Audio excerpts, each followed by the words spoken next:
Hey guys, tonight we're taking a gentle, lantern-lit stroll through the winding alleyways and petal-covered footpaths of Edo-era Japan. You're standing in wooden getter sandals, wrapped in layers of soft cotton and silk, the scent of distant plum wine curling through the spring air. The streets are dim but bustling, echoing with the low murmur of neighbors exchanging polite bows, the thump of a taiko drum from a nearby tea house, and if you listen closely, the rustling flutter of fans concealing secret smiles.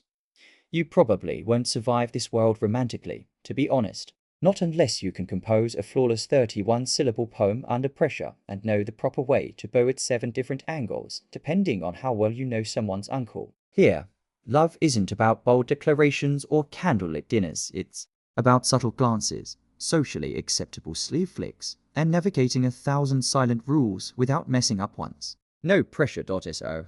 Before you get comfortable, take a moment to like the video and subscribe, but only if you genuinely enjoy what I do here. And if you're listening from somewhere across the world, drop your location and local time in the comments. I love seeing how far this sleepy little channel has traveled.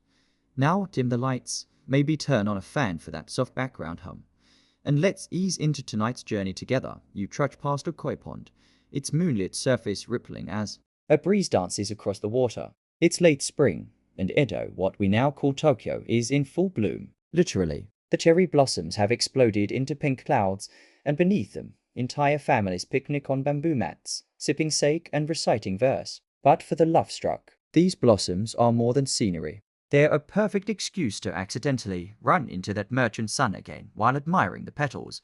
Romantic interaction in Edo, Japan is nothing if not indirect. While today's world offers emojis and dating profiles, your tools here are considerably subtler. A gentle bow, a polite compliment to someone's calligraphy, or a sleeve held at just the right angle. These are the stuff of heart-racing suspense. Oh, well, as heart-racing as it gets when you're expected to remain demure at all times and speak in poetry whenever possible. Historians still argue whether romantic expression during this time was truly as restrictive as it seems, or if we underestimate the cleverness and resilience of people in love. You see, society was built on layers, social hierarchy, Confucian ideals, and tight community norms. But within those layers were tiny, delightful cracks. And romance, being the slippery creature it is, wriggled through them like smoke from a brazier. The average person wasn't hopping between romantic partners. Courting rituals, if they existed at all in your life, were heavily shaped by your class, gender, and family standing. Samurai might write layered poems about longing, while townspeople might meet eyes briefly while serving rice. For women especially, reputation was everything. Being too forward, say, smiling without a fan in front of your mouth could earn you a permanent label that followed you more stubbornly than your own shadow, and yet flirtation found a way.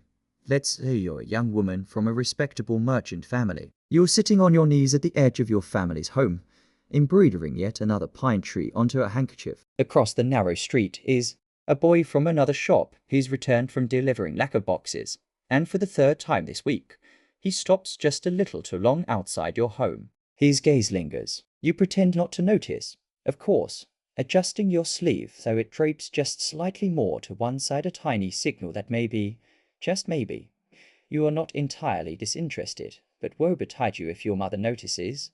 See, in this society, modesty isn't a suggestion, it's a full-time job. Especially for women. Blushing is practically a competitive sport, and the idea of speaking to a man outside your family for longer than a greeting, downright scandalous. The only exception, in many cases, was poetry specifically waka. The classic 5-7-5-7-7 structure was the legal loophole of the Edo romantic world. If you could wrap your feelings in metaphor, hide your intentions behind a reference to mountain folk or migrating cranes, then you might just be able to say what you truly meant. Sort of. If they understood the reference, and if their mother didn't intercept the letter and burn it in a brazier first. This is a time where your only real chance at expressing affection might come during hanami, those public blossom viewing parties. Picture it. Dozens of neighbors, gathered under the trees, some drunk on plum wine, others just sleepy from the warm sun. Someone recites a poem aloud. Laughter drifts through the crowd. And in this half-drowsy haze, you and your maybe crush pass by each other. He drops a folded poem beside a tree root. Hours later, when no one's looking, you retrieve it. Inside, a riddle-like confession comparing your laugh to the chime of a wind bell in summer. Is it corny? Absolutely. But back then, it was high art and the high-risk move. One quirky tidbit you might enjoy. Love was so tightly wrapped in etiquette that even dreams were considered suspect. There are preserved diary entries from the period where women chide themselves for dreaming of someone they shouldn't. Imagine waking up, blushing furiously over a dream about a boy who helped carry your water buckets the day before, and then writing an apology haiku to your future self. Yet amid all this tightrope walking, young people found joy. The thrill of decoding a poem. The rush of catching someone's gaze for a heartbeat too long. The moment you see someone fold a sleeve just like yours, matching you in quiet rebellion. These gestures might seem small today, but in their world, they were thunderclaps in silence. As you sit in your borrowed yukata, a breeze carrying the scent of grilled river fish and fresh tatami, you start to understand. Love here isn't loud or fast, it's patient, encoded, and as delicate as a petal caught in a teacup. And now that you've managed to survive your first public flirtation without being exiled to a distant province, well done. It's time to learn who decides if this budding romance goes any further. You rise early the next morning to the soft creak of bamboo blinds and the low murmur of street vendors beginning their day. Someone is already selling steamed buns, the scent rising warm and savory into the breeze. But your mind isn't on breakfast. It's on that folded poem tucked beneath your pillow. It's on the way he looked at you just long enough to notice, not long enough to be improper.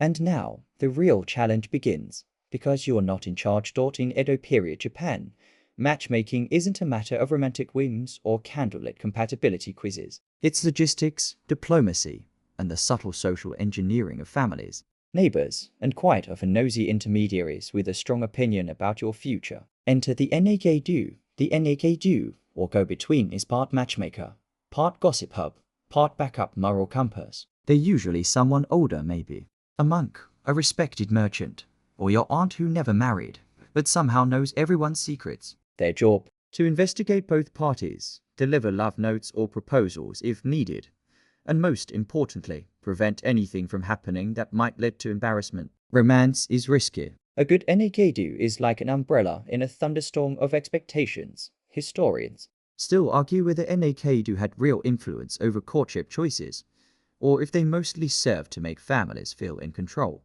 Either way, no serious romantic entanglement goes anywhere without them. Think of them as the Wi-Fi router between two very polite, emotionally repressed endpoints. So, how does this all work? Let's say your poem exchange continues. You drop hints. He responds, appropriately vague but unmistakably affectionate. Eventually, your family notices, or someone like the fishmonger's wife, who sees everything, and the whispers begin. If no one objects too strongly, a NAKDU might be appointed to fill out the situation. This doesn't mean you'll marry the person. It means negotiations begin. The NAKDU visits both families, carefully gathering information on finances, family, reputation, education, personality, and this is crucial compatibility based on astrology. Yes, your stars matter. If your birth signs don't align, back to haiku and heartache for you. But if they do, the next step is an official meeting. Mio is awkward. Imagine dressing in your absolute best kimono, your hair pinned just right, and sitting across from someone you've been secretly swooning over for months, except now your parents and their parents are watching. Your job is to smile, serve tea gracefully, and answer questions about hobbies like calligraphy and seasonal flower preferences. Saying something as bold as "I like walks by the river" might be scandalously forward. One charming, quirky detail: sometimes a third party would eavesdrop during these meetings, supposedly by accident, to report back to the NAKDU on how natural the interaction seemed. If it all went well, the two families would consider arranging an engagement, a formal exchange of symbolic gifts. But let's pause a moment. While all this sounds very formal and tidy, remember we're dealing with real people. And people are messy. Sometimes the NAKDU is your friend's overly eager uncle, who just knows your personalities are perfect matches, because you both once complimented a pine tree in the same way. Sometimes the family finds out too late that the boy writes dreadful poetry and can't hold chopsticks correctly. And sometimes, despite everything going smoothly, your gut tells you, nope, there's some evidence that in the towns and merchant classes, young people had more say than previously believed. especially among families not of samurai rank. Parents might quietly approve their children's preferences as long as the match was decent. Romance didn't trump reputation, but it occasionally got a seat at the table still. Love was rarely spontaneous. It was more like trying to steer a barge down a narrow canal, slow, complicated, and prone to awkward bumps. And if things didn't work out, it could be quietly swept under the tatami mat of memory. As long as no one lost face back on your street, the whisper network is alive and well. A neighbor asks casually how your family is managing since your brother married into that lacquerware shop. Someone else comments on how mature you're looking this season. And then someone mentions the nakdu has been seen visiting your father. You try not to smile. Meanwhile, across the way, your maybe match has upgraded from nervous glances to accidental errands that involve walking past your home 3 times in a single hour. His mother, of course, has started casually interrogating everyone he interacts with, checking for any hint of scandal or bad posture. And you're sitting at your embroidery again, pretending not to notice a second poem tucked under a stone. In the garden, you'll read it later, by candlelight, heart thumping quietly like the night cicadas outside. It's funny, isn't it? Despite the rules, the chaperones, the scrolls of etiquette, it still feels like falling in love. Just slowly, with paper and parental oversight. Still, all this poetry and positioning will eventually need to become more direct. Someone's going to have to say something real, and there's only one acceptable format for that. You're sitting cross-legged on the floor, a thin cushion between you and the grooved wood panels, calligraphy brush trembling slightly in your hand. Outside, the rain makes soft, hissing patterns on the garden path. Inside, it's just you, a sheet of crisp washi paper, and an impossible task: the love letter. Writing a love letter in Edo, Japan is not for the faint of heart or the clumsy of pen. It's not merely about saying you like someone. It's about wrapping your feelings in layers of metaphor, presenting your soul like a poem, and hoping your brushstrokes don't wobble enough to suggest emotional instability. You start again, and again, and again. The samurai class took this ritual especially seriously. These weren't spontaneous notes you tucked under someone's teacup. These were formal declarations, often delivered via a naked-do, sealed with care and worded with almost legal precision. Saying too much was embarrassing. Saying too little was a disaster. And heaven help you if your handwriting was sloppy. It said something deeply troubling about your character. Historians still argue whether these letters were truly personal or largely ceremonial, especially for arranged pairings. But many surviving examples folded neatly into fans, tucked into scrolls, or hidden beneath layers of silk show surprising warmth, cleverness, and even cheeky humor. Like one samurai who compared his longing to the moss that clings too tightly to a damp rock. It's desperate and poetic. He really went for it. One of the most endearing details: the inclusion of paper swords. Yes, you heard that right. When a letter was rejected, when the affections were unreciprocated or deemed socially unwise, it was customary to include a folded origami sword with the response. Not as a threat, mind you, but as a symbol of cutting TRs, polite, tidy, mortifying. It was the Edo version of being left on read, except someone hand-delivered the message, and probably bowed awkwardly as you accepted it. But if your letter is accepted, if your poetry is sound, your brushstroke steady, and your metaphors not weepy, then the slow dance continues. You don't respond with excitement. That's not the style. You respond with another letter, perhaps using seasonal references or weather metaphors. Maybe, though the snow has not yet fallen, I feel its weight already in your absence. Translation: I miss you, but I'm trying to sound sophisticated while doing it. This exchange might go on for weeks or even months. Sometimes couples wrote back and forth for a full season before ever meeting face to face in private. The letters built anticipation, layering, trust and attraction like lacquer coats on a bento box. And, of course, it wasn't just about what you said, but how you said it. Paper choice mattered. Tone mattered. Fold orientation mattered. There was even unspoken etiquette about when during the day you sent the message. Early morning signaled urgency, while a dusk delivery suggested thoughtfulness. It was, essentially, the Olympics of restraint.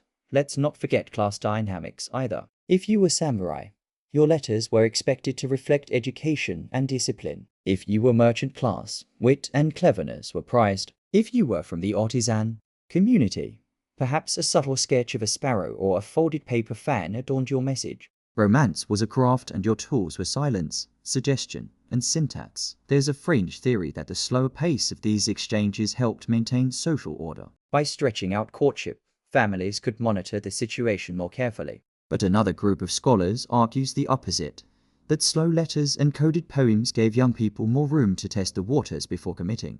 It was plausible deniability dressed in silk. Still, all of this effort could be undone in an instant if someone fumbled the chain of delivery. Maybe the servant got distracted. Maybe a rival intercepted the letter. Maybe a well-meaning grandmother decided to add a few minor improvements to the message on its way out. Courtship in Edo wasn't private, it was a community project with everyone slightly too involved, and sometimes the letter itself wasn't even about romance at all. It might be a decoy, an excuse to ask about a book, or thank someone for an origami crane just to keep the connection alive. It's all part of the game. You never just say what you mean. That's not romantic. That's impolite. You wonder what people today would think of such a system. A single emoji in the wrong context can end a modern conversation. Sure, but here, a misplaced seasonal metaphor could tank your chances for an entire year. Good luck recovering from referencing plum blossoms in summer. You may as well change your name and move to Kyoto. Yet somehow, it's all deeply soothing. There's a gentleness in this process, a quietness. Even the heartbreaks are neatly folded and tied with ribbon. A paper sword, not a shattered phone. Scream. A sigh in the rain, not a screaming match in public. You finish your letter. Fold it twice, no more, no less. Slip it into an envelope brushed with a faint scent of cedar. And hand it, with a bow, to the discreet cousin who agreed to pass it along during his errands near the recipient's home. No one speaks of it directly, but the entire household is watching, pretending not to. Even the cat seems curious. If all goes well, a reply will come. And that reply will carry you closer to a kind of understanding, muted, maybe, but meaningful. You've spoken through symbols. Now, it might be time for something just a little more visible. A glance, a gesture, a hairpin tilted just so. Your fingers hover near your hair as you prepare for the day, not to adjust it for practicality, no. Your hair is already smooth, your part exact, your style according to every norm of your class and age. No, today, you're carefully choosing a kanzashi hairpin, because in Edo, Japan, hairpins speak louder than words. These delicate accessories, carved from wood, bone, tortoiseshell, or lacquered with exquisite detail, weren't just for flair. They were coded signals, social status, marital availability, even mood, all neatly tucked into your hairstyle. Think of them as the Instagram status updates of the floating world. You reach for a sakura-shaped piece with tiny dangling beads. Subtle, just a touch flirtatious. Not too forward, definitely not something your grandmother would raise an eyebrow at. You're aiming for approachably poetic, not scandal in the making. Historians still argue whether the language of accessories was universally understood or more of a regional dialect. What's agreed upon is that among the merchant and artisan classes, those bustling townspeople of Edo, the art of suggestion through clothing, gesture, and small adornments was alive and well. It was a quiet rebellion against rigid Confucian structure. A side-eye with style. Let's say you step into the street now, kanzashi gently bobbing, and head toward the local well to fetch water. There, of course, is him, the boy with slightly crooked teeth and an exceptionally sincere bow. You don't speak, he doesn't speak, but he sees the pin, and you both know. Now imagine you tilt your sleeve as you turn, just slightly, revealing the corner of a stitched handkerchief peeking from your sleeve, handmade, embroidered with a pine motif. That's not random. Pine trees signify steadfastness and longevity. It's a whisper through thread. I might be ready for something serious. He nods, but not too eagerly. This is a performance with strict choreography. Get it wrong, and you are not romantic, you're ridiculous. One particularly delightful fringe practice was hidden affections through layering. Women would sometimes wear a second layer beneath their kimono with patterns that only peeked out when they moved a certain way. A red lining visible only when reaching for tea. That might signal openness to courtship. Or maybe you just liked red. The ambiguity was part of the game. You return home without a word spoken between you. But in your mind, you replay the gestures, his lingering pause, your sleeve flick, the kanzashi tilt, the way his hand grazed the rim of the bucket as he passed it to you. Each detail matters. You might even write it all down in your pillow book tonight. Ah yes, Makura no Ishi, or pillow books. These weren't diaries in the Western sense. more like collections of fleeting thoughts, lists, musings, snatches of poetry. You'd note the way the plum blossoms fell into the well bucket, or how his shadow briefly overlapped yours on the road. Historians have long mined these texts for glimpses into the personal worlds of Edo women. They're not always romantic, but they're deeply intimate. Now let's talk body language. In a culture where shouting across a marketplace, Western style, would earn you stares for a decade, subtlety reigned. You walk a little slower when you want someone to catch up. You stand slightly turned if you want them to linger. A tucked-in hand means deference. A hand at your throat just barely might suggest shyness, or that you've been emotionally moved by something. A fan hides your face, but also your laugh. That tiny movement, it says volumes. And the fan, of course, is its own theatre. Fans. In Edo, courtship weren't just for calling oneself, they were practically love letters. A flick open in someone's direction could be flirtatious. A snap closed might signal irritation. If someone handed you a fan, especially one they'd customized, maybe with a line of verse or a delicate painting of a willow tree, that's as close to "I have feelings" as you are likely to get before an official proposal. One widely shared story from the era tells of a woman who met her husband because he accidentally dropped a fan into her koi pond. He came back daily to retrieve it, but somehow always managed to drop it again. She, in turn, kept forgetting to give it back. Eventually, her family had to intervene because the koi was starting to get stressed. True love. Koi chaos, but let's not forget the other silent players in this romance.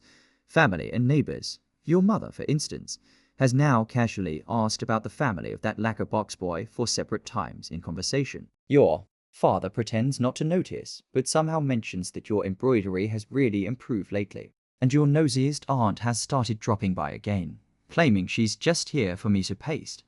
But she always manages to arrive 5 minutes after you return from the well, and why not? Courtship in Edo wasn't a private affair, it was communal. Theater. Everyone was invested, whether they admitted it or not. That didn't make things easier, but it did make them oddly cozy. You weren't alone in your hopes and hesitations. You had an audience, yes, but also a supporting cast. So you pin your hair just right, adjust your sleeve, and step carefully into the garden. The lanterns are starting to glow. The air smells like rain and pine. You don't say a word. You don't have to. He'll know. And so will his mother, and probably the lady from the rice shop. But for now, that's enough. The rain has passed, and the warm evening air carries the faintest scent of grilled eel and roasted chestnuts. You're standing near the edge of a bustling alley, just outside a small tea house tucked between a paper lantern shop and a calligraphy stall. Inside, laughter bubbles up softly. Teacups clink. Someone is playing a shamisen, its mellow twang floating like steam from a cup. You take a breath and step through the curtain. This is not a date. Not officially. Edo, Japan doesn't really do dates in the modern sense. But among townspeople, especially the younger ones, there are ways to meet, talk, and even flirt. All without ever calling it that. Welcome to the awkward, silent thrill of tea house courtship. Picture it. Two people, both in their finest daywear, seated across from each other on woven mats. Their hands rest properly on their laps. They sip tea. They nibble manju filled with sweet red bean paste. They talk about everything except what they're actually thinking. No one is left alone. There's always someone, maybe a friend, a sibling, or a particularly nosy chaperone hovering close by. Sometimes they will step outside to check on the weather for a suspiciously long time, giving you a few rare, blessed minutes to make eye contact for more than half a heartbeat. This isn't an extravagant outing. There are no grand romantic gestures, no dramatic declarations. Instead, everything hinges on small comforts. Do your laughs align? Do your silences feel peaceful rather than strained? Is the way they pour your tea considerate? One mainstream historical fact worth noting. In merchant and artisan families, socializing in tea houses or food stalls became increasingly popular during the 18th and 19th centuries, especially in the larger cities. While rigid family structures still guided formal courtship, casual public interactions, especially among young people, started becoming more common, offering a kind of grey space for affection to develop. And unlike the heavily scripted meow meeting arranged by your families, this setting is full of little surprises. You might learn he dislikes plum vinegar, but loves riverfish. He might catch that you always pause before drinking your tea as if considering something unsaid. This world moves slowly, but these encounters are electric beneath the surface. Historians still debate whether tea house dates like this were truly courtship in disguise or just moments of friendship within a structured society. The line is blurry, but we do know that many of the love stories recounted in Edo-era woodblock prints and popular tales begin in just such places beneath paper lanterns, over bowls of steaming tea, with glances that last slightly too long, and there's something cozy about it too. The rhythmic clack of someone stirring sugar, the soft rattle of dice in a neighboring game corner, the way you both reach for the same sweet at the same time and awkwardly retract your hands. Quirky detail. For you, some tea houses kept small animal songbirds in cages, turtles in shallow bowls to enhance the ambience. They weren't pets so much as gentle background companions, and if a turtle slowly lumbered in your direction mid-conversation, it was considered very good luck. Not romantic luck specifically, just general pleasant life luck. But hey, you'll take it. There's also the unspoken etiquette of shared food. If you gently push the last dumpling toward them, that's a gesture of generosity. If they insist you take it instead, that's politeness. If you both insist for too long, you've just entered the most passive-aggressive standoff in edible history. Resolution usually involves someone laughing and pretending they're suddenly full. They're not, of course. Being in public means eyes are everywhere. The older couple sipping tea in the corner, definitely judging your posture. The shopkeeper polishing cups at the counter. He's memorized your faces for his evening gossip circuit. And the girl sweeping the front step. She's been watching like a hawk ever since you arrived. Still, there's safety in this kind of scrutiny. Everyone pretends it's nothing. Just two people enjoying tea. Just conversation. Just a fan slipping slightly from your hand as you laugh, revealing the note tucked inside. Hoops. Clumsy you. You step outside, cheeks flushed not from embarrassment, but from the warmth of shared glances and maybe, just maybe, the beginning of something real. The sun is low, casting a peachy light over the rooftops. Paper lanterns begin to glow. One by one, your families will hear about this outing. Of course they will. But if the reviews are gentle, if the rumors stay affectionate, if no one saw anything improper, there might be another non-date next week. Maybe at the river this time. Maybe under the plum trees. And so you walk home in comfortable silence, fingers brushing the edge of your sleeve where his gaze lingered. No love confessed, no hands held, but your steps feel lighter, your heart fuller, your hairpin tilted just a little more forward. Courtship in Edo is not about speed, it's about attention. And this quiet tea-sipping moment is progress. You didn't need to speak your feelings, you just needed to pour the tea evenly and smile at the right time. Next time though, you might bring a poem. A week has passed, and the sun greets you this morning like an old friend. Gentle, warm, not too nosy. You're seated at the edge of a riverside path, watching a pair of dragonflies chase each other lazily across the water. Your obi is tied, just a bit tighter than usual, your sandals freshly cleaned. Someone special is approaching. Not that you'd call this a date. Certainly not out loud. The plan was simple. Visit the riverside tea house with your friend. You also happens to have invited his friend. A coincidence. A group outing. Just 4 people watching cormorants and eating grilled rice balls. Nothing to see here. But beneath the polite bows and shared laughter, the air hums with possibilities. Every interaction between you and your maybe courtier is framed in plausible deniability, wrapped in decorum, and topped with gentle innuendo. Today, though, there's something different. He's brought a poem, not handed to you, of course. That would be wildly inappropriate in public. Instead, he reads it aloud, casually reciting it as if discussing literature with the group. It's about the river, about reflection, about something left unsaid that only one listener might understand. You sip your tea a little slower. Everyone else hears riverbank philosophy. You hear longing. This kind of coded language is exactly what made courtship in Edo such an art form. With so many social boundaries, creativity was the only path to intimacy, and no arena offered more space for subtle transgressions than the theater, specifically. Kabuki, you finish your tea, politely excuse yourself, and make your way toward Edo's bustling entertainment district. Along the narrow, lively streets of the Yukio, the floating world, the rules are different. Looser, shinier, a bit louder. Still not scandalous, well, not for you, but certainly more theatrical. In the evening light, banners flap above. Kabuki theaters, painted with bold black characters. Children dart between food stalls. Drummers warm up. The smell of roasted chestnuts and pine incense floats on the breeze. You step into the venue and settle on a straw mat among the other guests. The lights are dim. The hum of the crowd softens. And then, the actor enters. He's a onigata, a male performer trained to portray women on stage with such precision and grace that you momentarily forget he's not actually a lady in waiting from the imperial court. His gestures are precise, fluttery, and mesmerizing. His voice glides like silk. Here's your historical fact. Edo-era kabuki was one of the most popular public entertainments, attended by people of all classes. While it began as a female-led performance-style, kabuki was founded by a woman named Okuni.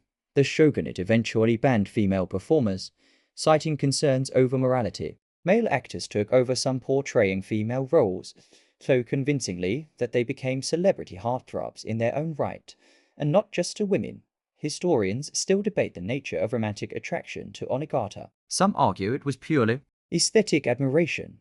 Others suggest more nuanced forms of affection that blurred gender expectations. The Edo period wasn't easily boxed into modern identity labels. It was a swirl of performative gender, unspoken attractions, and social layers more complex than your grandmother's kaiseki dinner back in the theater. You glance sideways. Your maybe match is sitting nearby, just far enough to be proper, just close enough to notice when you smile. During a love scene, he watches you watching the actor. It's a love triangle made entirely of fans, glances, and repressed feelings. Shakespeare would be proud. One quirky bit of kabuki lore: if a character dropped a handkerchief in a scene of romantic distress, fans in the audience would sometimes drop their own in response.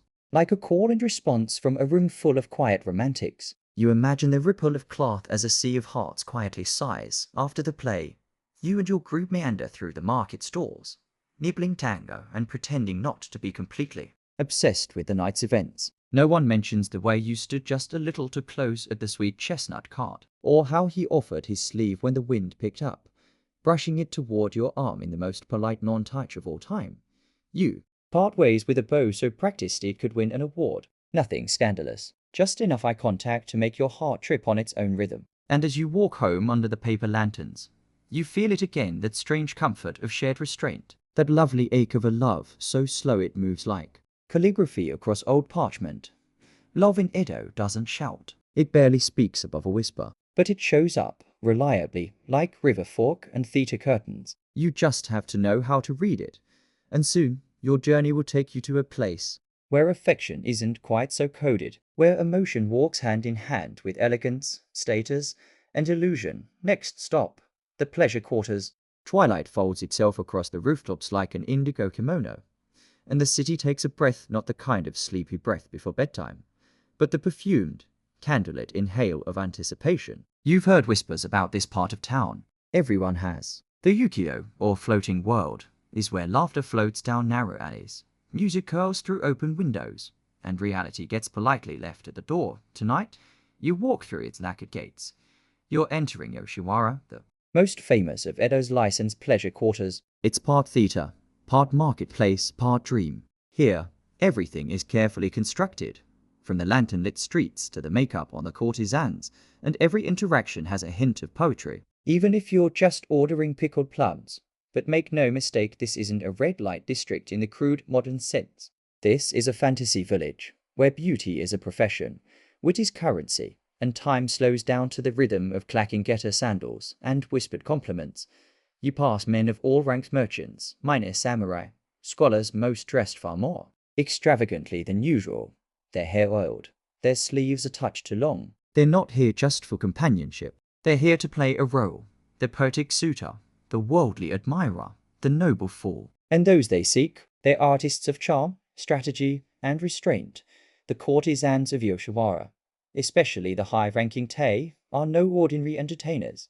They're cultural elites trained from childhood in music, dance, poetry, calligraphy, and the subtle art of making someone feel like the most fascinating person in all of Edo for exactly 1 hour.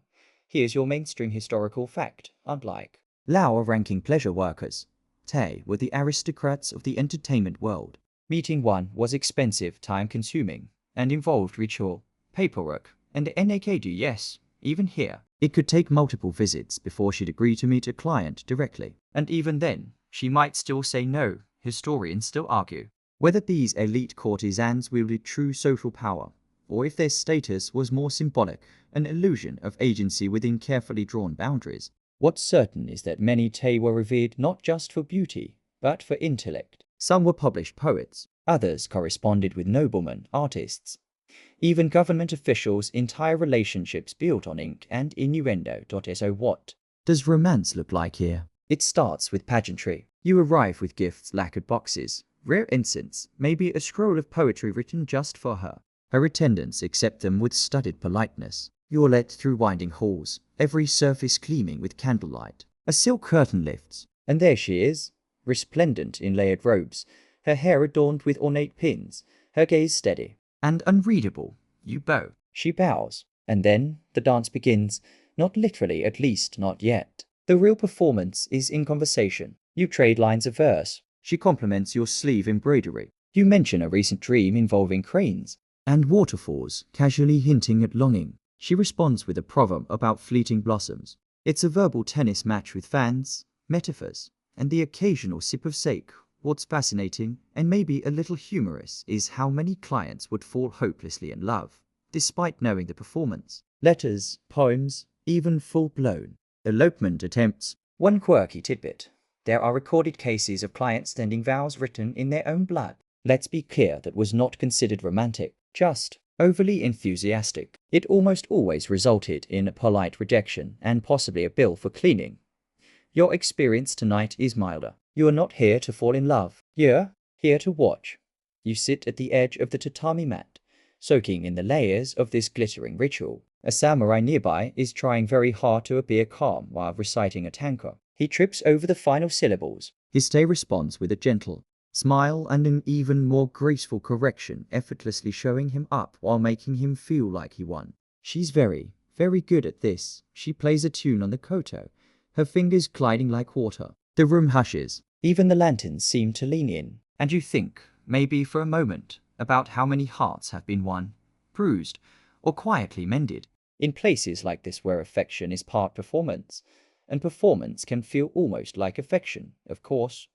This kind of romance is theatrical by design. It's not intended to last. The courtesan returns to her chambers. The client stumbles home, slightly poorer and dramatically more wistful. But the feeling lingers. The floating world was called that for a reason. It promised escape from reality, an elegant, candlelit pause from duty and drudgery. It also held up a mirror to real relationships. How much of love is performance? How much is mutual imagination? And how much, if any, survives the rising sun? You leave the district slowly, the night still warm on your cheeks. The music recedes behind you, replaced by the distant hum of cicadas and the soft splash of your sandals on the stone path. The world grows quieter, but not duller. You're walking home not with answers, but with ideas, echoes of fan flutters, poetic replies, and smiles so practiced they feel like real affection. And perhaps that's the point, because beyond this glittering illusion lies something even more complicated and more enduring. The long, slow path toward actual partnership, and the everyday love it eventually must become. But before you can walk that path, there's a contest to win. You take a breath, stretching your shoulders as the lights of Yoshiwara fade behind you. The floating world might be the glitziest chapter in Edo's book of romance, but it's not the only one. Beyond the scent of perfume and lacquer, away from the stagecraft and clever fans, there exists a quieter, more curious form of courtship rooted not in illusion, but in ritual. You find yourself drifting toward a modest street lined with little shops and low banners, where laughter hums from behind gnawing curtains and shadows flicker against washy windows. This isn't the district of elites or heartbreak poets. This is where the middle and working classes dwell. And tonight, you're headed to the place where love gets a little sticky. Welcome to the tea shop Courtship. It's late, but the paper lanterns are still glowing, casting soft halos across the street. You duck into a small tea house, warm, simple, unassuming. No dramatic music or floral verses here. Just steaming cups, trays of mochi, and the gentle clink of porcelain. And in the far corner, two young people, maybe 17, maybe 20, nervously pretending they're not on a date. Here's your mainstream historical fact. In Edo, Japan, public dating wasn't just frowned upon, it was often legally restricted. Directly expressing romantic interest could bring shame, scandal, or even punishment, depending on class and family rules. So, clever workarounds emerged. Among the most charming was the coincidental meeting at a local tea shop, often arranged by siblings, friends, or sympathetic neighbors. It was courting in stealth mode. He arrives first. She follows 10 minutes later. They pretend not to notice each other at first, ordering the same bean jelly dessert by pure chance. Then come the careful glances. Her sleeve brushes the table, revealing the tiniest embroidered detail, maybe a symbol of good luck, or a subtle reference to a shared memory. He stirs his tea longer than necessary, buying time. When their eyes finally meet, it's like the actors nailing their cues and the staff, expert wingmen. They refill tea when nerves get too loud, offer extra pickles when the silence stretches too long. No one says anything directly, but everyone knows. It's sleepy espionage of the heart, a quirky tidbit. In some areas, young women would bake symbolic messages into seasonal sweets. A chrysanthemum-shaped rice cake might say, "I respect you." A plum jelly, "I'm open to writing letters," and if she served you persimmon 3 visits in a row, well, either you were in, or she just had a lot of persimmons. Historians still argue whether these tea shop meetings were truly innocent, or just very well disguised dates. Some records treat them as adorable, harmless social rituals. Others suggest entire courtships unfolded through tea, fogashi, and strategically timed glances. Either way, it beats standing under her window reciting poetry and hoping her grandmother didn't throw a shoe at you tonight. The pair in the corner are starting to talk. Quietly, slowly. He compliments her hairpin, an elegant one, shaped like a tiny crane. She brushes it absent-mindedly and murmurs something about the weather. They're not being poetic or theatrical. They're just being. And it's oddly sweet. You lean back, warmed by your own cup. The tea house smells like roasted barley and old wood. A breeze rustles the Norrin curtain. You let your eyes wander, noticing how every table seems to hold its own gentle drama. A couple in their 40s exchanging jokes over pickled daikon. An older man dozing with a half-finished rice ball. 2 friends arguing softly over whether moonlight counts as romantic. It's a peaceful, slow world, intimate without being loud, emotional without being obvious. Back at the corner table, our shy couple has reached a pivotal moment. She excuses herself for a moment and returns holding a tiny folded packet, beautifully wrapped, discreet. It's not a gift exactly. It's a message, probably a short poem, maybe a promise to meet again, possibly even a family approval seal. Tucked inside, if her parents are unusually modern, she slides it across the table with practiced grace. He picks it up like it's made of glass. They both smile. It's the tiniest smile. You could miss it if you blinked, but it's there, and it's real. This kind of romance didn't make it into the kabuki scripts or pillow books. It wasn't flashy. It wasn't profitable. But for the thousands of young men and women navigating the stiff etiquette of Edo society, it was a lifeline, a way to feel something without saying anything too loudly. And even now, as you sip your second cup and the sugar settles on your tongue, you get the sense that there was something uniquely cozy about these kinds of moments. Something we've almost forgotten in a world of swipes and screenshots. Love by lantern light. Tea as a love language. Mochi as a maybe. Eventually, the pair leave separately, as if they were never together. He bows to the owner. She murmurs a polite thank you. Their feet don't quite touch as they pass in the doorway, but their shadows linger longer than necessary. You smile, finishing your last sip. Outside, the street is quieter now. The lanterns sway just a little in the breeze, like they're nodding at something unsaid. You follow the curve of the road, your footsteps joining hundreds before you. The scent of roasted barley follows, fading with each step, and in that slow, steady silence, you wonder, how many love stories started right here? Not with declarations, but with dessert. Not with poetry, but with shared silence and half a smile. And how many never said a word but still left full? You drift now toward the quieter corners of Edo, where the street sounds soften into the whisper of night insects and the rustle of old paper. The lights are dimmer here, not out of neglect, but reverence. This part of the city honors its poets, its scribblers, and the curious courtship rituals they inspired with ink, brush, and bound pages. You find yourself slipping into a small, candlelit bookshop nestled between 2 apothecaries. The smell of pressed paper, pine ink, and burnt sesame oil hangs in the air. This is not your modern bookstore with bright signs and endless promotions. This is a sleepy alcove of secrets. And in Edo, Japan, secrets often came in the form of poems. Here's your mainstream historical fact. Poetry wasn't just for scholars or aristocrats in Edo. It was practically a social currency. Haiku, tanka, and ringo flowed through the streets on hand-folded scrolls, printed fans, and the backs of receipts. Lovers wooed with metaphor, rivals jabbed with allusion. Poetry contests or utaka were common social events where flirtation could slip in sideways. Veiled in metaphor and layers of double meaning, tonight, the shopkeeper is hosting a late night haiku exchange, a quiet gathering where participants take turns composing verses based on a single seasonal theme. The rules are simple. Keep it short, keep it clever, and if you can, slip in a little longing. You sit cross-legged on a tatami mat as the first participant recites their verse. Plum blossoms shiver, she brushes snow from her sleeve, but not his letter. A few murmurs of appreciation ripple through the circle. It's a solid entry, just enough romance to raise eyebrows. Not enough to scandalize a chaperone, that's the game here. Coded desire. A falling leaf might suggest a fading relationship. A heron flying west. Possibly a secret meeting. You realize very quickly that in this world, subtlety isn't just preferred, it's everything. A quirky tidbit.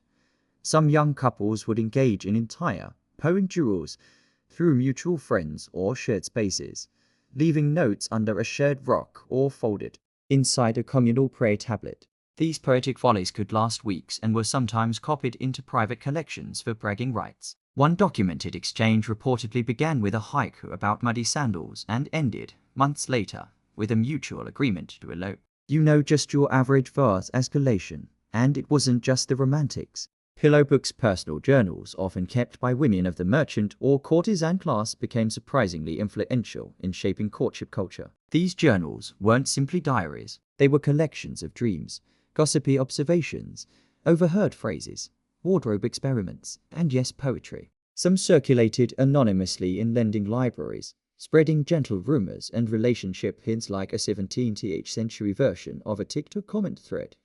Historians still argue whether the more risky verses found in these pillow books were genuine reflections of romantic liberty or curated fantasies for readers craving escapism. Some believe the most emotionally raw poems were actually penned by bored housewives with a flair for fiction. Others argue they reveal a surprisingly liberated emotional world under the stiff collar of Confucian social order.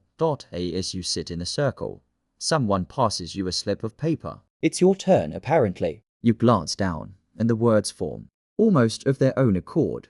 One candle flickers, your sleeve brushed mine by mistake. You didn't move it, soft jackals. A knowing nod from the shopkeeper. Someone jots it down in a little notebook. You've just joined the flirtation economy. The participants continue, and the hour passes like water over smooth stones. Outside, rain begins to tap gently on the roof tiles, rhythmic, hypnotic. It sets a tempo, and suddenly everyone is writing to it. A man recites a verse about rain washing away old promises. A young woman answers with one about a dry umbrella kept just in case. It's all very safe on the surface, but underneath, thunderclouds of feeling. Every syllable is loaded, every silence louder than the words themselves. You begin to notice another type of participant, the observer poets. These are the ones who rarely write, but take notes in bound scrolls, collecting the most emotionally sharp or beautifully vague verses for future reference. Some will end up in published anthologies, others will be memorized and whispered in back alleys. In this world, to write well is to be remembered, and to be remembered is its own kind of love. As the gathering winds down, the shopkeeper offers everyone a warm rice cake wrapped in bamboo leaf, a thank you and a farewell. You take yours, though gently, and step back into the drizzle. The night smells of wet stone and ink. Your scroll of notes feels oddly warm in your sleeve pocket. You pass two people under a shared parasol and wonder if they've ever written to each other. It occurs to you that all of this, these poems, these books, these softly murmured metaphors are a kind of mirror, not just reflecting love, but shaping how people fall into it. In a society that prized composure and restraint, poetry let feelings bloom in the margins, and somehow, even now, walking down this soggy street centuries later, it still feels deeply romantic, not loud, not cinematic, just gently true.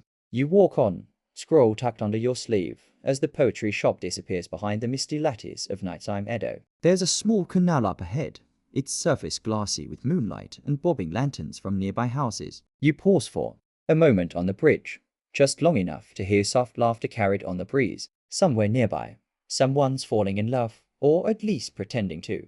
Let's follow them down a quiet street lined with paper lanterns and brushwood fences. There's a modest merchant house where a young woman adjusts a lacquered hairpin in the flickering glow of an oil lamp. Her mirror is a polished bronze disc, not terribly accurate, but good enough to check her profile. She leans closer and tilts her head. Just so, because tonight, she's delivering a gift. Your mainstream historical fact. In Edo-era Japan, romantic tokens were exchanged frequently and deliberately, but always within the tightly scripted bounds of social class and decorum. These weren't your Western-style diamond rings or mixtapes. Think more subtle: an embroidered fan, a fragrant sachet, a carved comb, or a hand-stitched purse. Every object whispered a message. If a man gave you a fan adorned with seasonal blossoms, he was probably expressing admiration, unless it had plum blossoms, which hinted at a lingering affection through hardship. Chrysanthemums, steady devotion. If he handed you a folding fan with a dragon, okay, he was trying too hard. Women weren't passive recipients either. They might return the favor with a delicately knotted cord or a piece of their own calligraphy. And yes, there were rules. Materials mattered. Silk meant sincerity. Cotton said, "I'm trying, but I'm broke." Paper said, "You're on probation." Tonight, the young woman has chosen a small drawstring pouch dyed indigo, embroidered with golden bamboo. Inside it, a single sprig of dried yuzu peel, for scent. Not too forward, not too shy, just fragrant enough to linger in the sleeve of the man she's giving it to. A quirky tidbit. Some young lovers in Edo reportedly used clove-scented toothpicks as love tokens. Not for dental hygiene, no.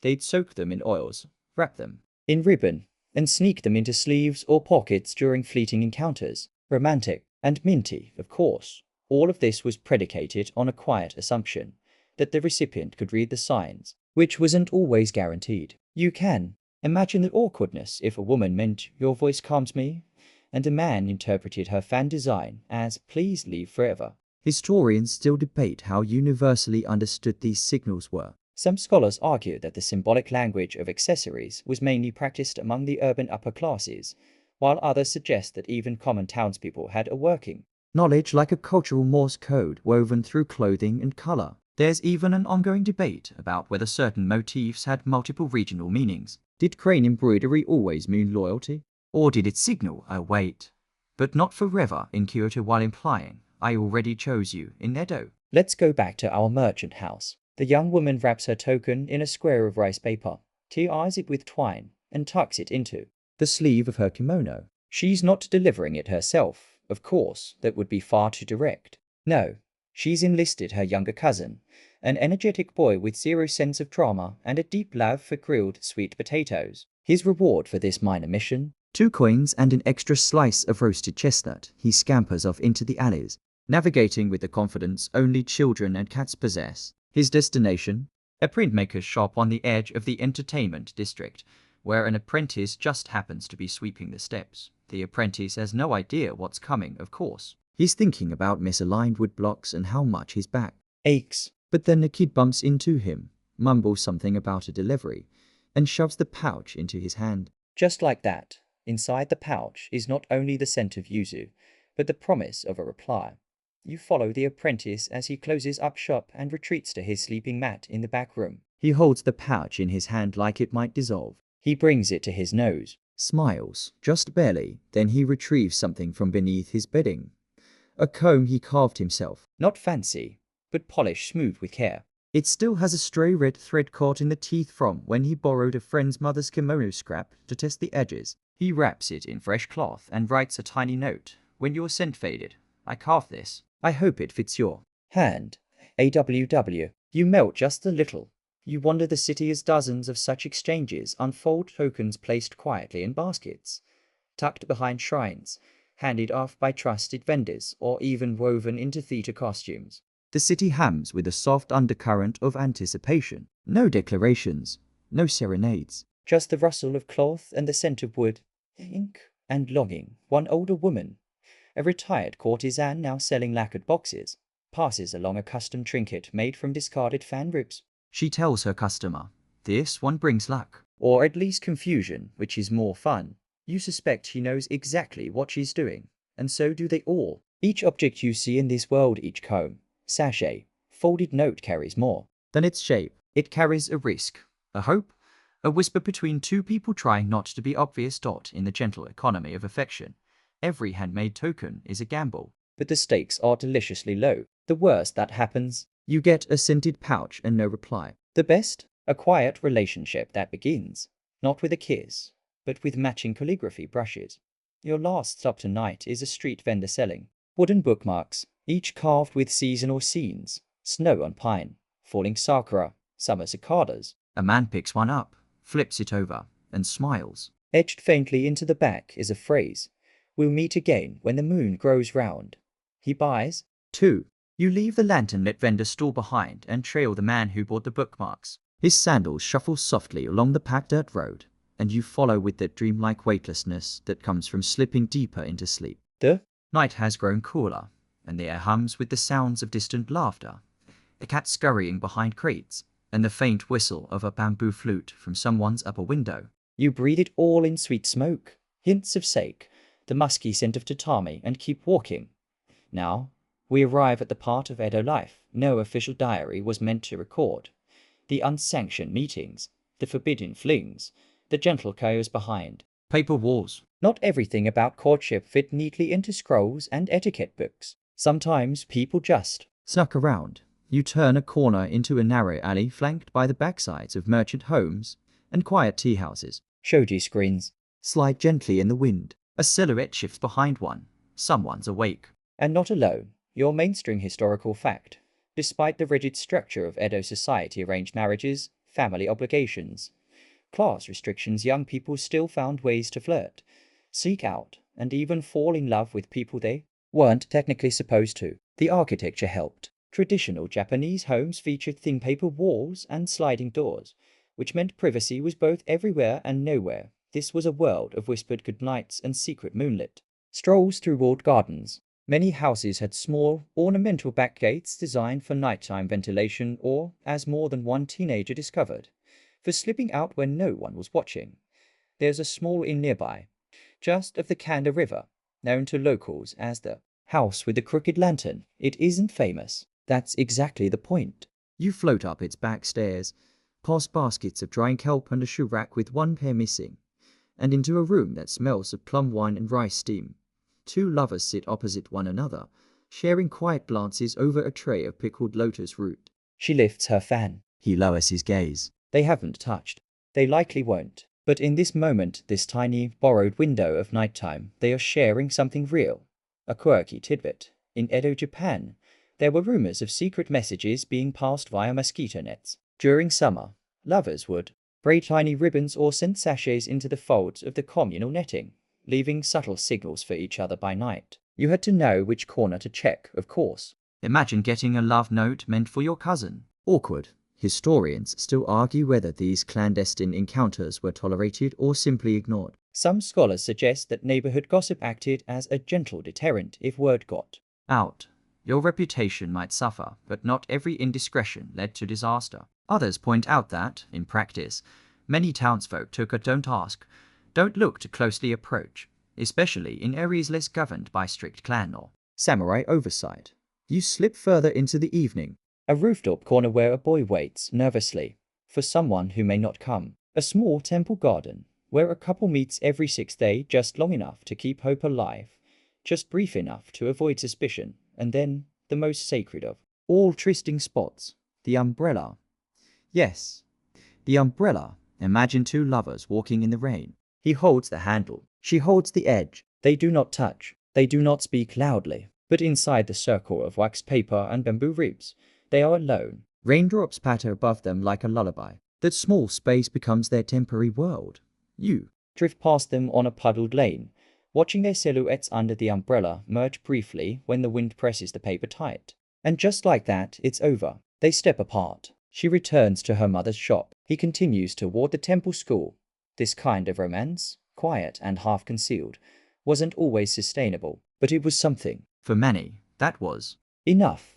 You float now toward the river, where small boats bob against the shore. A few are outfitted as pleasure barges, private spaces for tea, poetry, and occasionally romantic rendezvous. Inside one, a couple reads from a shared scroll. The text, a bittersweet love poem that ends with the image of 2 sparrows nesting in the same eaves but never meeting. Someone lets out a sigh. You can't tell if it's real or part of your own dreamy breath downriver near a cluster of willow trees. Another story unfolds. A young woman stands at her window, her lamp dimmed, waiting. She is not supposed to wait. Her parents have already chosen a husband, a merchant with good teeth and no sense of humor. But still, she waits, and eventually, someone throws a small stone at her window. The signal. She doesn't respond. She only closes the screen slowly. So slowly it barely makes a sound. Sometimes not answering is the only answer you're allowed. You keep wandering through these spaces where affection tiptoes and longing hums like crickets in the grass. The whole city feels stitched together by moonlight and half-promises, and then a moment of pure absurdity. A man wearing getter sandals and a theatrical fox mask tiptoes through a vegetable garden. Why? He's delivering a note to a neighbor's daughter under the pretense of returning a borrowed turnip. Classic. You watch him drop the scroll, knock on the fence twice, and sprint away like a character from a woodblock comedy print.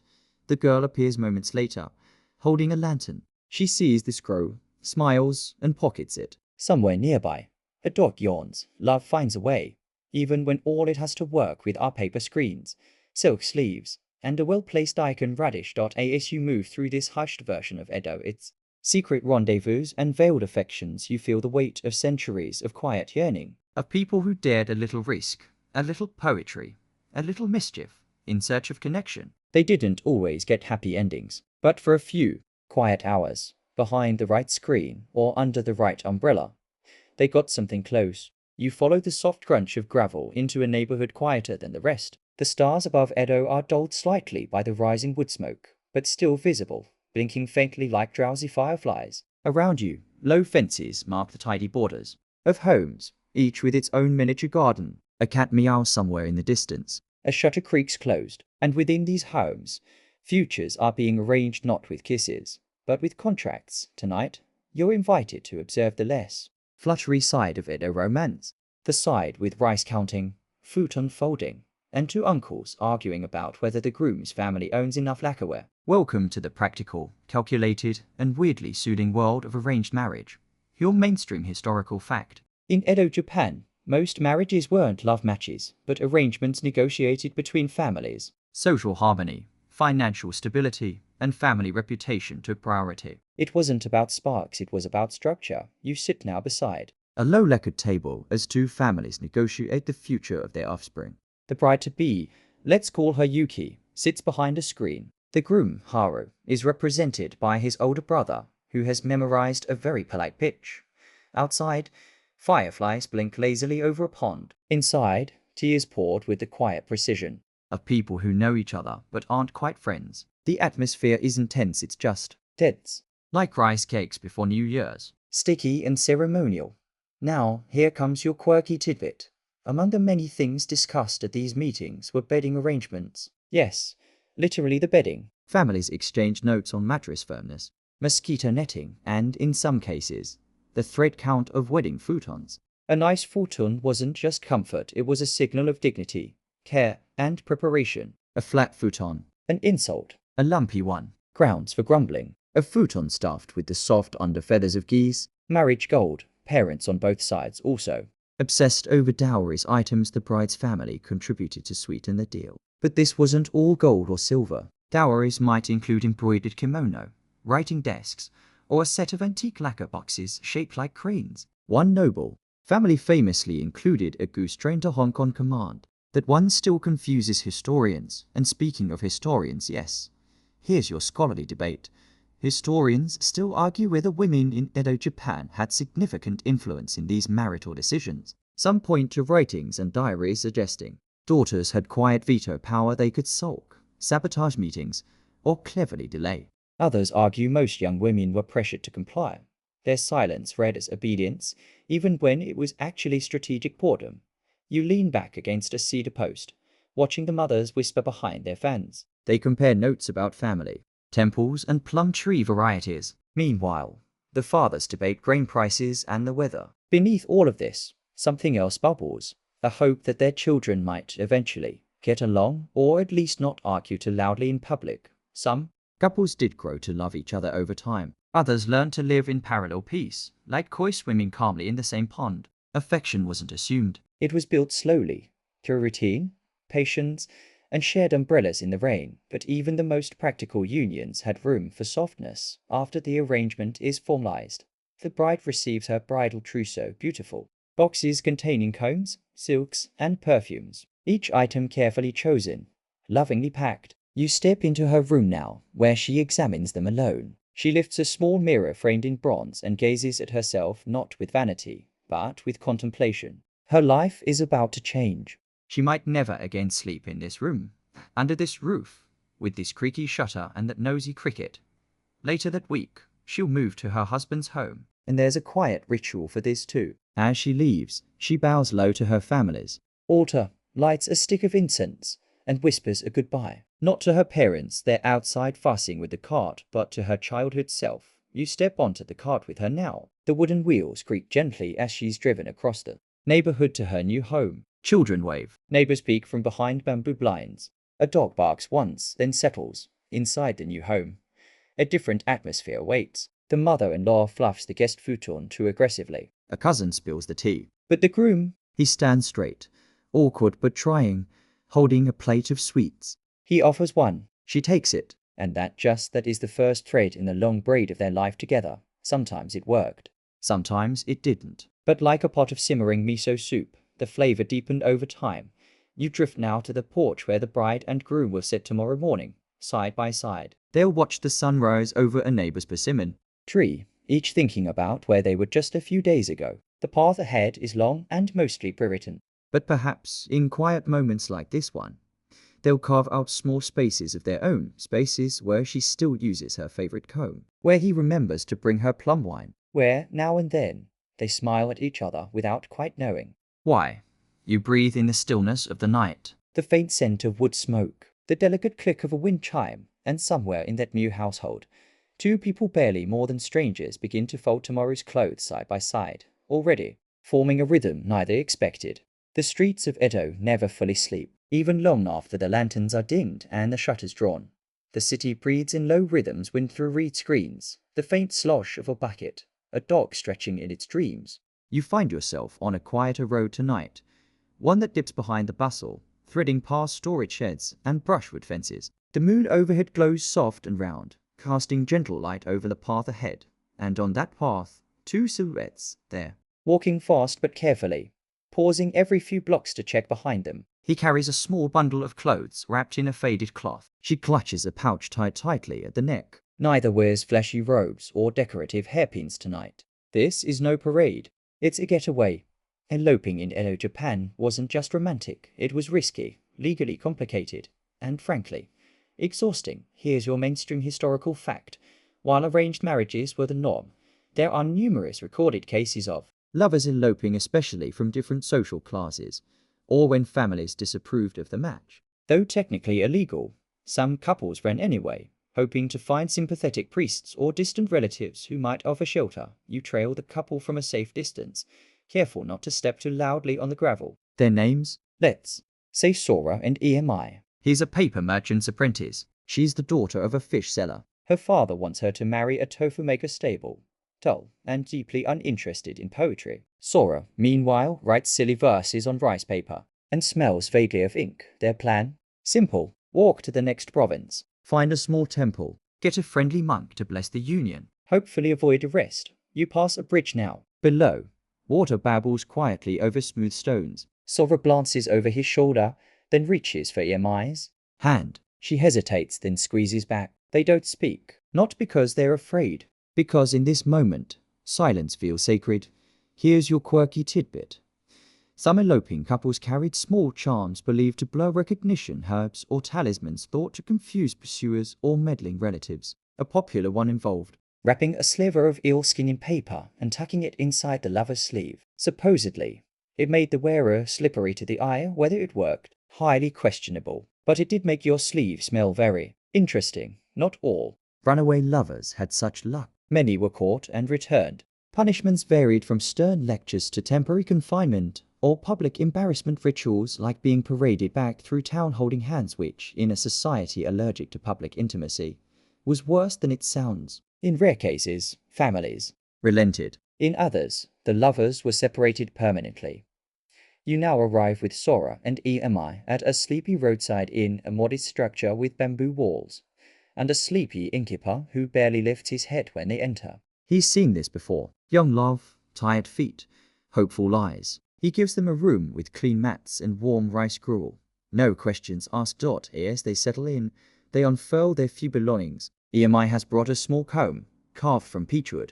Sora has 3 poems folded tightly in his sleeve. He reads one aloud, blushing as he does. Here it is. Night breeze, borrowed sandals. Your hand a quiet lantern wherever you go.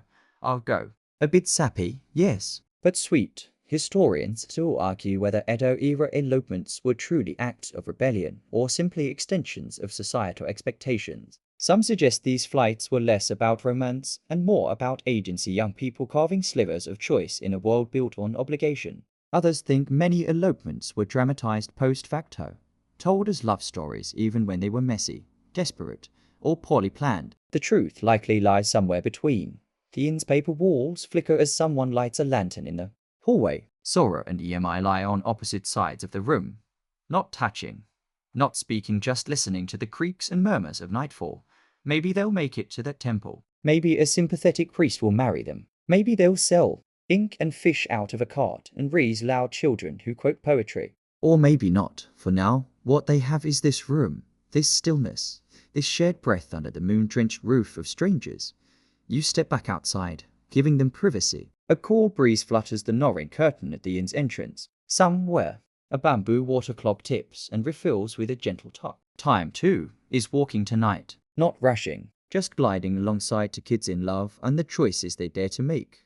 You begin to drift a little with the breeze. The road rolls gently, out ahead of them, not paved, not predictable, but theirs for the moment. You wake to the rustle of reeds and the soft chatter of morning birds. Sora and EMI are already gone, their footprints erased by the damp earth. All that remains is a folded paper poem left behind at the inn, pressed neatly under a teacup. The ink has bled slightly, but the message is clear. Thank you for not watching. As you return to Edo proper, the city resumes its rhythm like nothing ever happened. Markets reopen, temple bells toll, and somewhere in a quiet courtyard, a tea kettle whistles faintly. Life, it seems, carries on regardless of who elopes, who returns, or who simply dreams.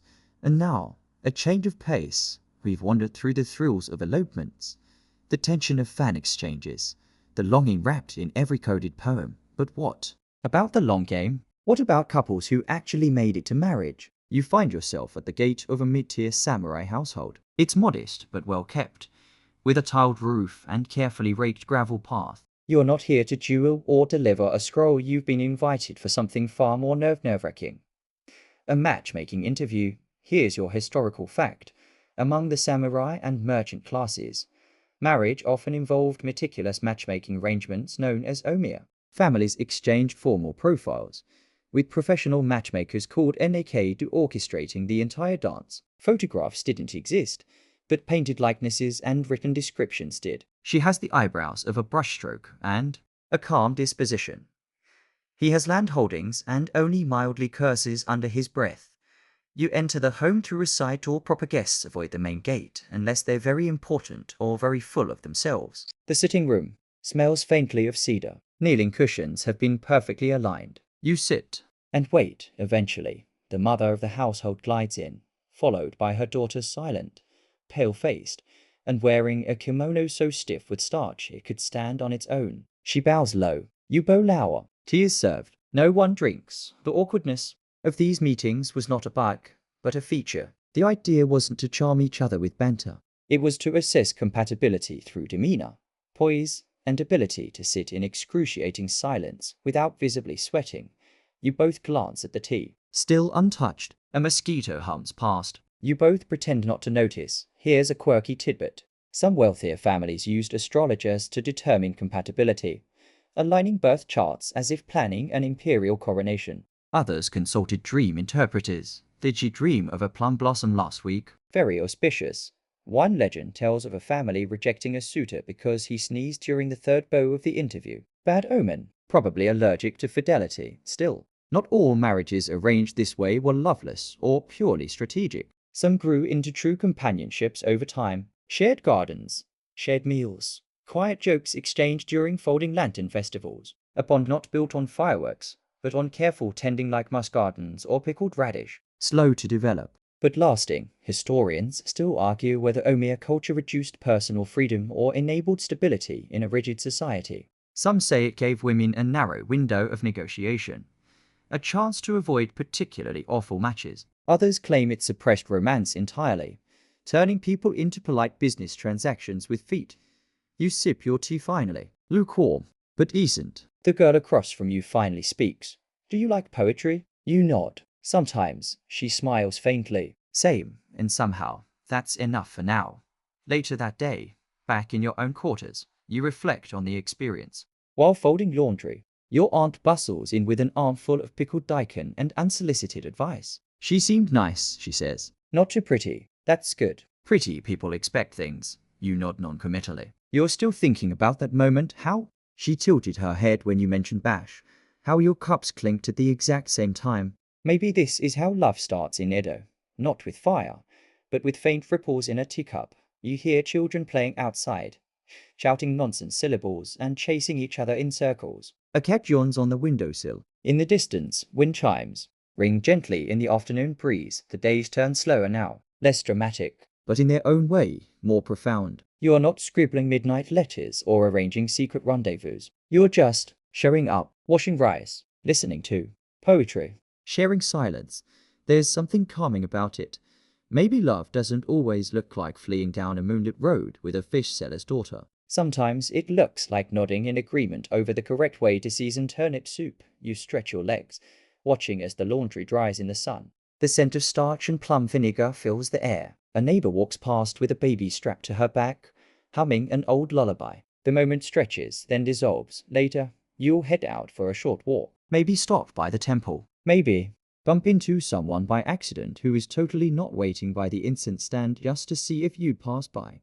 And if they're there, you'll talk. Or maybe not. Maybe just bow. Sometimes that's enough. A few seasons pass. The cherry blossoms you once stood under with a stolen glance have fallen, returned to the soil, and bloomed again. Edo rolls forward in its slow, rhythmic way, rivers curdling past bridges, rice straw sandals tapping along alleyways, shutters creaking in the morning wind. You've settled into a pattern now, and it's one that would baffle any modern dating app algorithm. There are no profile pictures, no swipes, no urgent pings of dopamine, just daily errands, chance encounters, and the steady accumulation of shared history. This morning, you find yourself helping string lanterns for a neighborhood festival. The cords keep slipping through your fingers, and you are quietly cursing. The frictionless silk thread. Just then, she appears. Yes, her the match from that long ago Omiya. She doesn't say anything at first. She just holds up the other end of the cord and ties it into swift, perfect loops. You nod. She nods. And just like that, the lantern is hung. Mainstream historical fact. By the late Edo period, many marriages, though initially arranged, became true partnerships over time, especially among urban merchants and educated samurai. Couples often ran businesses together, raised children, and navigated society's rigid code side by side. The romantic ideal wasn't grand passion, it was command, or quiet perseverance. A love that endured rather than burned, but the idea of love was still present, still blooming beneath the surface. In one surviving pillow book, a woman writes, "He never told me he loved me, but when my hands were cracked from washing rice, he soaked them in warm water each night." Not quite Shakespeare, but in its own way, just as powerful. You sit now on the ingawa, the wooden porch between home and garden, sharing roasted tea and rice crackers. She breaks her cracker in half and gives you the larger piece. No words, just that. Here's a quirky detail for you. Some Edo couples kept love ledgers, tiny notebooks where they logged small acts of affection. Repaired her sandal strap, brushed lint from his sleeve, made egg custard, even though I hate eggs. Domestic romance. One small footnote at a time, and as usual, historians disagree. Some argue that these quiet gestures were born of necessity, not choice, that emotional connection was secondary to social duty. Others claim that emotional bonds were simply expressed differently in Edo society, less through language, more through attention, respect, and enduring presence. You take a sip of tea, staring out at the mossy stones in the garden. A cicada buzzes lazily nearby, then stops. In that moment of silence, something shifts. You feel settled, Not in the boring way, but in the warm, sleepy. This is fine kind of way. The kind of feeling that makes you fold your laundry neatly, even if no one else will see it. That makes you wrap leftover rice with care, even if it's only for yourself. You remember everything now, the whispered fan signals. The awkward matchmaking interviews, the runaway lovers hiding in moonlight inns. It all seems like a distant dream, or maybe just a different chapter. And here you are, at the edge of it all. The woman beside you refills your cup. It's not a big gesture, but it's enough. You feel the breeze shift again, cooler now. A signal that dusk is near. Lanterns begin to flicker on across the neighborhood. Children squeal with delight as fireworks are prepared, their anticipation bubbling over. You just sit there, watching the paper lantern you helped hang bob gently in the breeze. Your shoulder brushes hers accidentally, perhaps, but neither of you moves away. Love, in Edo, was many things, but perhaps more than anything, it was quiet and lasting. The sky turns from orange to grey blue. A drum sounds somewhere in the distance. She leans her head lightly against your shoulder. You exhale slowly, and the world exhales with you. And now, as the lanterns fade and the sound of distant festival drums fades into the folds of night, you find yourself drifting, not just into sleep, but into something gentler, a softness of spirit, a stillness. The bustle of Edo quiets to a hush. Shoji doors slide shut. Wooden sandals are placed by thresholds, and the clatter of teacups is replaced by the low murmur of dreams. You imagine the city from above now, rooftops glowing under moonlight, temples tucked between alleys, lovers parting at the corner of a bridge with nothing more than a nod, somewhere. A couple writes in their love ledger. Another wraps pickles for lunch. Another brushes snow from the other's sleeve. So ordinary, and yet so carefully held. Tonight, your breath slows. You carry with you the delicate weight of hidden fans, the scent of roasted tea, the rustle of silk sleeves passing to close. But you leave behind the urgency, the need to know what happens. Next, there is no next. There is only this moment, this exhale, this slow and gentle closing of the day, and you are safe inside it. So let your limbs grow heavy. Let your mind unfurl like the scrolls once tucked inside Edo's quietest corners. No more letters to write, no more glances to decipher. You've arrived, and sleep, like the softest poem, waits just beyond the next breath. Good night.